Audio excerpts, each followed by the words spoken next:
Welcome to 52 Weeks of Flow. This is a Moving River podcast, hosted by multifaceted entrepreneur and transformational coach Bea-Marie Aning.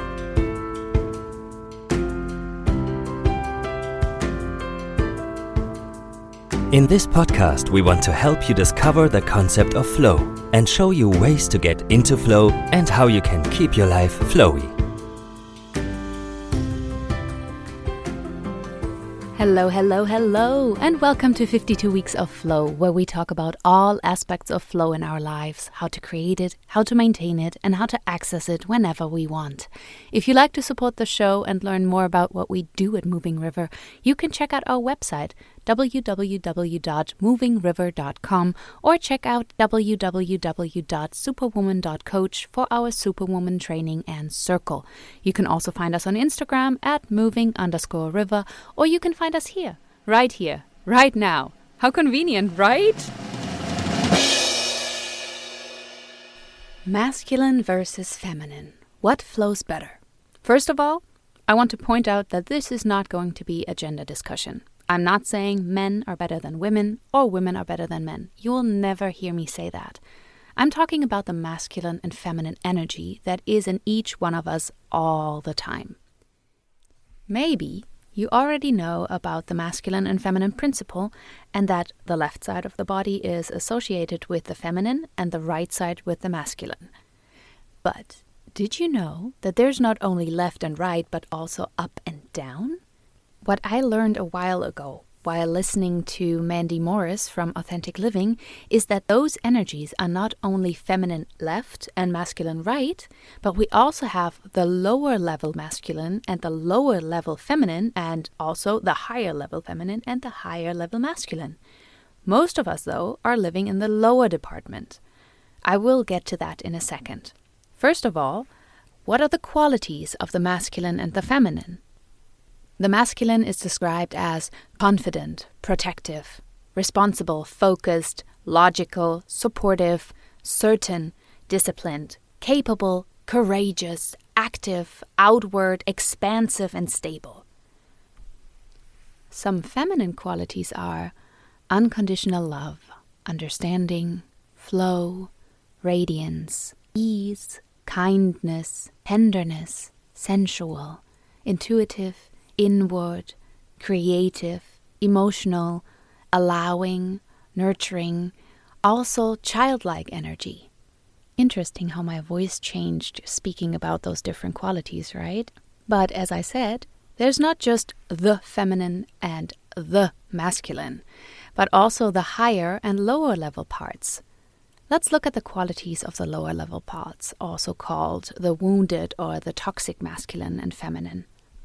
The lower level feminine has qualities like victim, powerlessness, weakness, manipulation, neediness, codependency, oversensitive, over-emotional, like not in a good way, and withholding.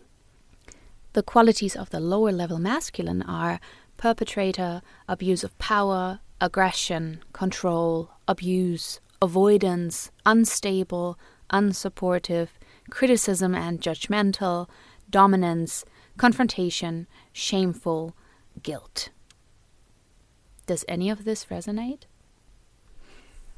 Most of us are living in one of those lower departments or switching between the two. I know I was for quite some time, for a long time in my life actually. I used to work, go, 24/7 grind all the time, not really taking care of me. I wanted to be the best. I wanted to be loved. And when I didn't get what I wanted or what I was aiming for, I beat myself up. I told myself I wasn't good enough anyways. Who was I to think I was going to pull this off? So my motivator back then was living in the land of if-then. If this and this happens, then I will be happy, or then I will receive, or then I will be worthy, then I have made it. But if this didn't happen, I gave up.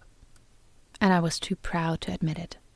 I didn't want to show my emotions publicly and sucked it up, put a smile on, because I didn't want to be perceived as weak, or I never asked for help because I didn't want to be perceived as lazy.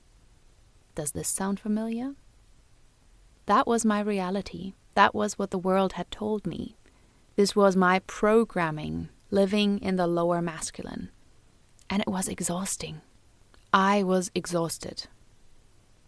After I came in touch with personal development and with my first coach, I realized that what I was doing and how I was living my life was sooner or later going to make me sick. Now I know that it was a miracle that I didn't completely burn out.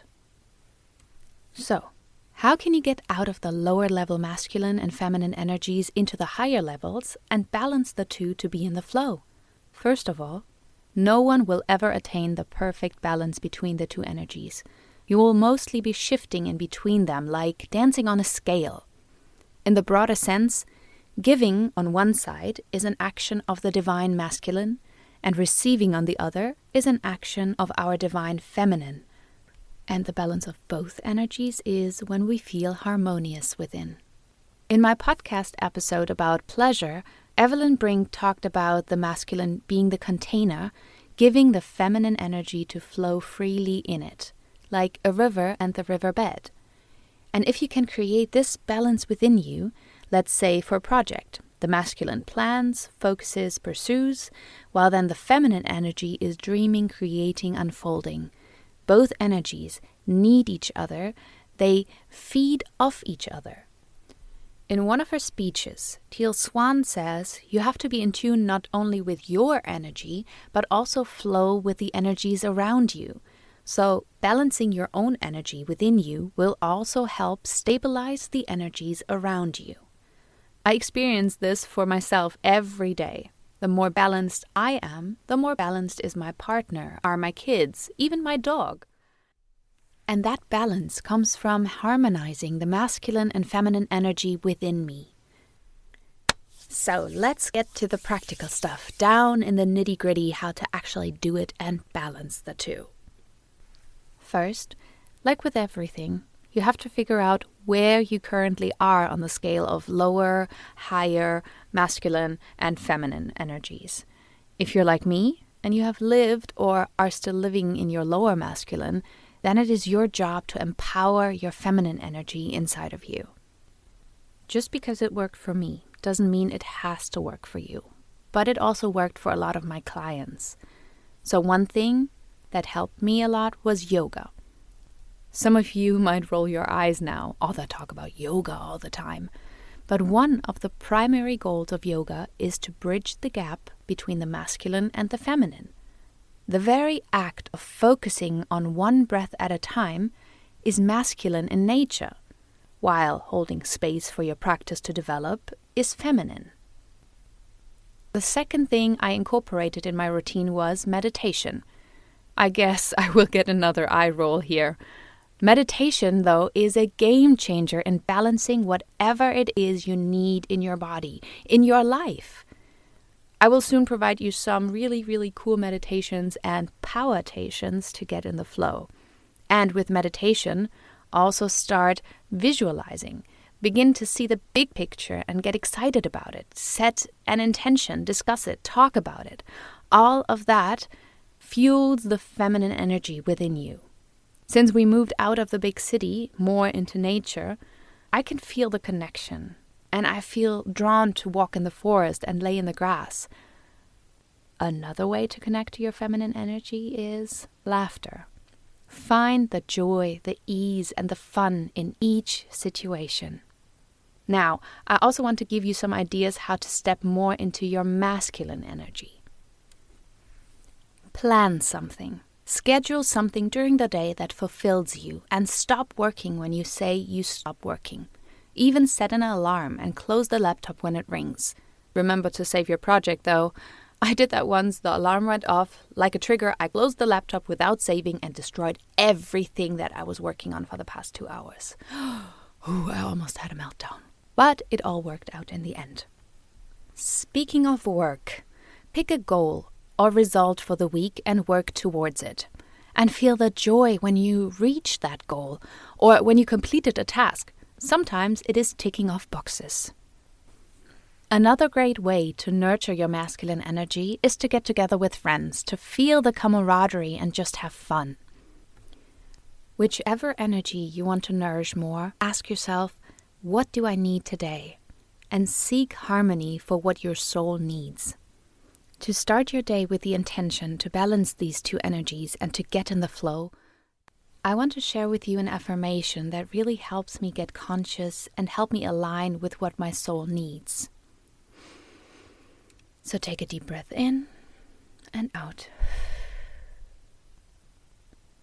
I allow the sacred feminine and masculine to harmonize within.